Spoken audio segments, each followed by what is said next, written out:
नमस्कार साथियों, SP classes Hindi में आपका हार्दिक स्वागत है। सबसे पहले तो आप सभी को गणतंत्र दिवस की बहुत बहुत हार्दिक शुभकामनाएं। पिछले कुछ वीडियो से हम पढ़ रहे थे हिंदी साहित्य का इतिहास। उसमें हमने पहले 11 क्लासें पढ़ ली हैं।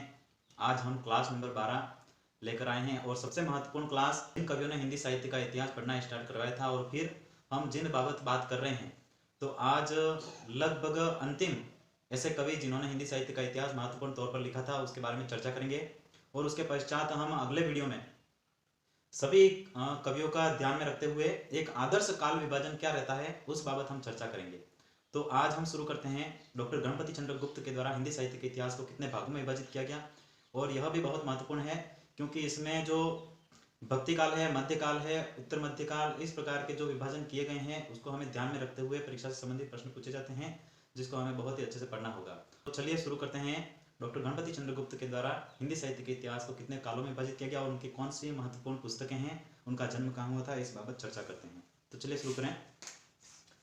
हम बात कर रहे हैं डॉक्टर गणपति चंद्र गुप्त के बारे में, और इनका जन्म सबसे पहले मैं आपको बता दूं 1928 ईस्वी में मंडा सुरेरा राजस्थान में उनका जन्म हुआ था।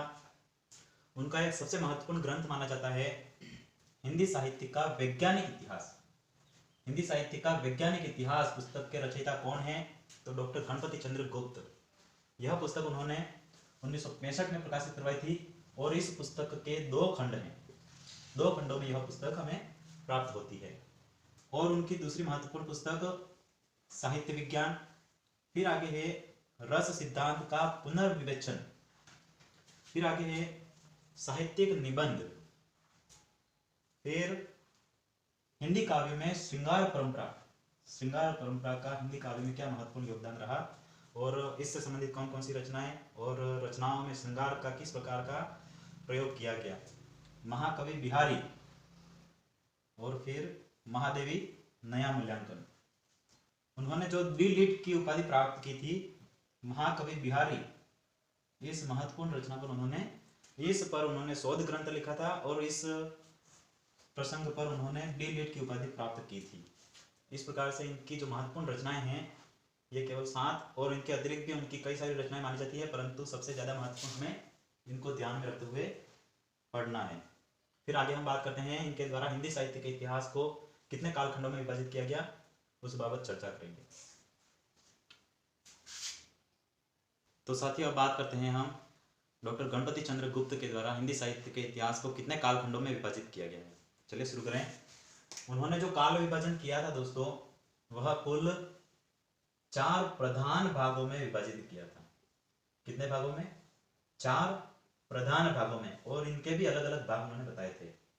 तो जो पहला काल था उसको उन्होंने कहा था प्रारंभिक काल, और जो आदि काल था उसको उन्होंने क्या कह करके कहा था? शून्य काल। हिंदी साहित्य का आदि काल जिसे शून्य काल कहा, कौन विद्वान थे? डॉक्टर गणपति चंद्र गुप्त। किसने हिंदी साहित्य के आदि काल को शून्य काल कह करके पुकारा था? तो डॉक्टर गणपति चंद्र गुप्त। हमें याद रखना है शून्य काल का जो समय माना उन्होंने 1184 ईस्वी से ला करके 1350 ईस्वी तक। उसके पश्चात दूसरा पूर्व मध्यकाल का जो समय उन्होंने माना था 1350 ईस्वी से ला करके 1600 ईस्वी तक। जो हमारा भक्ति काल है उसी भक्ति काल को उन्होंने पूर्व मध्य काल के रूप में 1350 से 1600 ईस्वी तक का समय माना था। इस पूर्व मध्य काल को उन्होंने 3 श्रेणियों में विभाजित किया था। कितनी श्रेणियों में? 3 श्रेणियों में उन्होंने विभाजित किया था। और ये कौन कौन सी श्रेणियां हैं?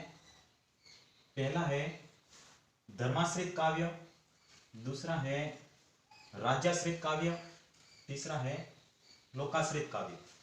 भक्ति काल को 3 श्रेणियों में, धर्माश्रित, राज्याश्रित और लोकाश्रित, इस प्रकार के काव्य खंडों में विभाजित करने वाले कौन थे? तो डॉक्टर गणपति चंद्र गुप्त। उसके पश्चात तीसरे नंबर पर जो था उत्तर मध्यकाल, और यह जो उत्तर मध्यकाल था अपन मान सकते हैं यह रीतिकाल का समय।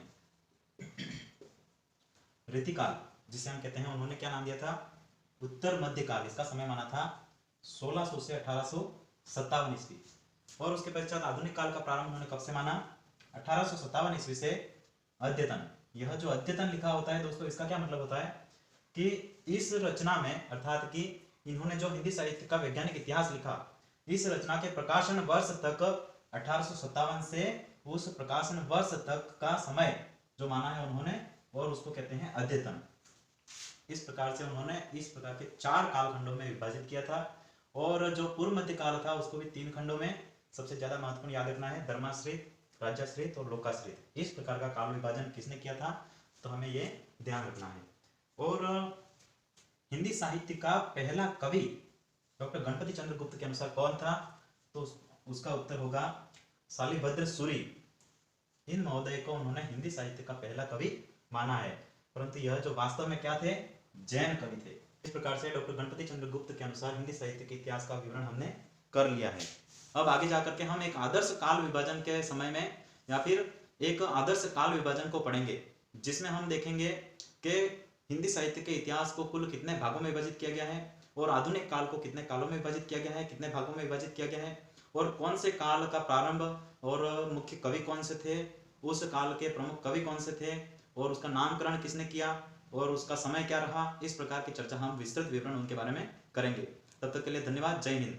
दोस्तों, आप सभी को गणतंत्र दिवस की बहुत बहुत हार्दिक शुभकामनाएं। हमारे चैनल को सब्सक्राइब करें, लाइक करें और शेयर करें।